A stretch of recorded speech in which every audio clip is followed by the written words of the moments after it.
Retaliation Resale by Sean, Part 1. Everybody, how you doing? It's Sean from Retaliation Resale, and today it's going to be a little different. I'm in the living room today, and you can see all those boxes behind me. More boxes back here, over my shoulder. There's some more stuff. And basically what has happened is we did a post-sale clean out where I basically got 30 boxes of books from a rummage sale and then another 10 boxes of books from one of our thrift stores.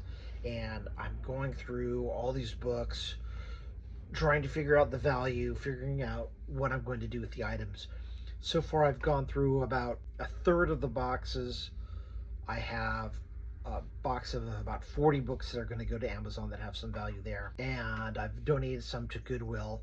And then I'm left with a lot of really good books, hardcover and softcover, sort of mass market books, books that have value, but maybe not necessarily on Amazon. And oops, hold on. Sorry, we got a heartache. She doesn't normally make an appearance, so I'm going to pick her up. There you go, sweetie. All right, you can go back down. Normally it's the white one that likes to see what's happening, but baby girl here is, she's on the prowl. So I've got these books and I got to figure out what to do with them because they have some value. I just have to maximize that. And I talk about this a lot because that's why I got into eBay 2 years ago. I was primarily an Amazon seller, but I was coming across books that I knew had value, but there wasn't really a market on Amazon. I started listing on eBay, and now this last month, over a 3-month period, I'm just over 3,000. Before, I think it was about 2,000. So I was doing an extra, let's see, 3 months, I was for 8,000, and now I'm doing an extra 12,000. And this is money that would have been donated to Goodwill and other places. So same thing. I'm in this situation where, a lot of these books, I would have sold them at half-price books, but we went to half-price books lately. They have a new manager. They're changing how they do things. One of the last times we showed up with like 15 boxes of books. We're all excited because normally we get about $3 to $5 a box. Each box has about 25 books or so. And one of the last times, the new manager basically culled them. She did a sort of advanced screening. She took our 15 boxes, knocked it down to 3, and 3 was all that they scanned, and we ended up not making a lot of money. So this last time we had to go over to the East Bay, and I'm like, okay, I've got about 6 boxes of books. These are things that I think they could use. They're hardback, they're mass market, but they're the kind of things that the bookstore sells.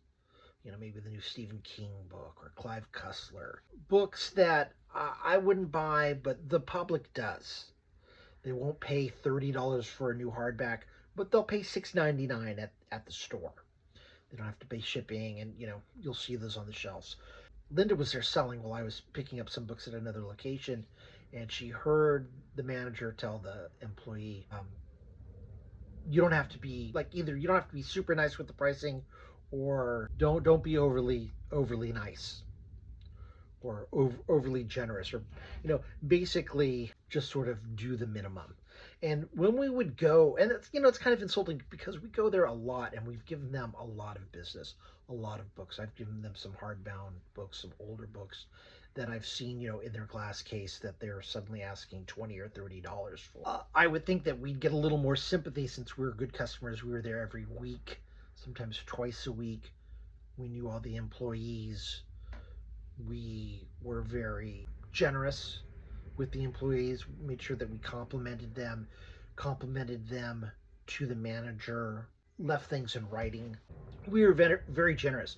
We made sure that we acknowledged the good work that the employees did to the managers. In fact, there was one time where one of the employees found $20 in a book, let us know, and gave it to us. And I think we ended up buying her a gift certificate at Starbucks for like $15 out of the $20. But I made sure we told the manager, hey, look, I just want you to know, you had an employee that did this. I'd like to, highlight her for the great work that she did, being honest, I'm sure that you hear a lot of times when your employee does something that the customers don't like, but I want you to know your customer did something that added value that will make me want to be a repeat customer. And I think that's important. You need to help the people that help you. And you should want to do that. That's the right thing to do. You do it because it's the right thing.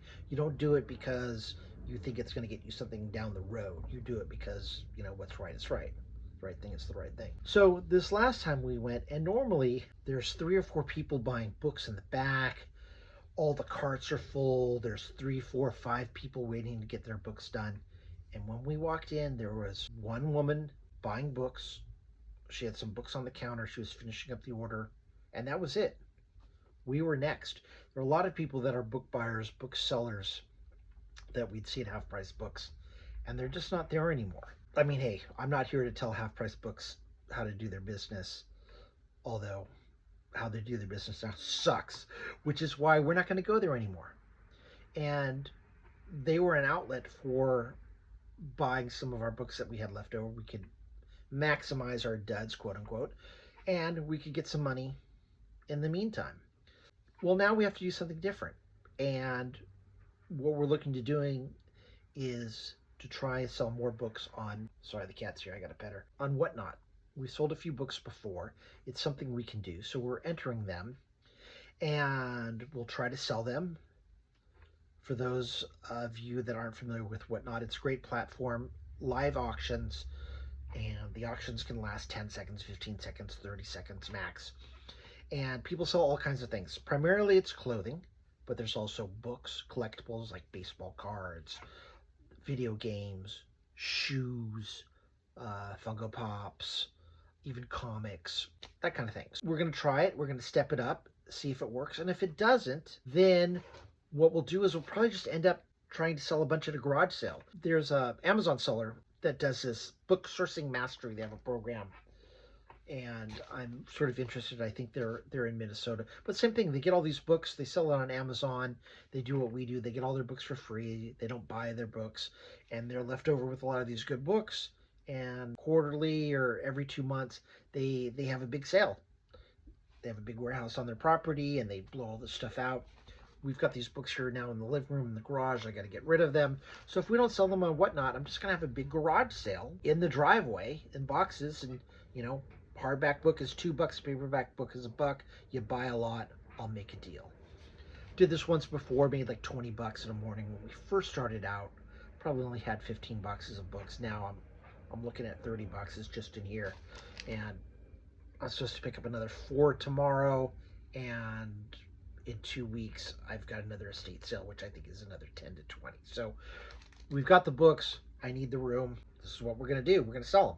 Always like to mix a little bit of business with what sold. So I'm going to tell you what sold, and I'm going to tell you what I listed, and we'll get through this. But I haven't done a video for a while. So I know a lot of people will play these kind of videos, what sold on eBay and all this stuff while they're doing their orders and processing things. So hopefully you're doing the same. Let me know what you do. Leave a comment. Please like, subscribe, and all that. So, Thank you. Goodbye.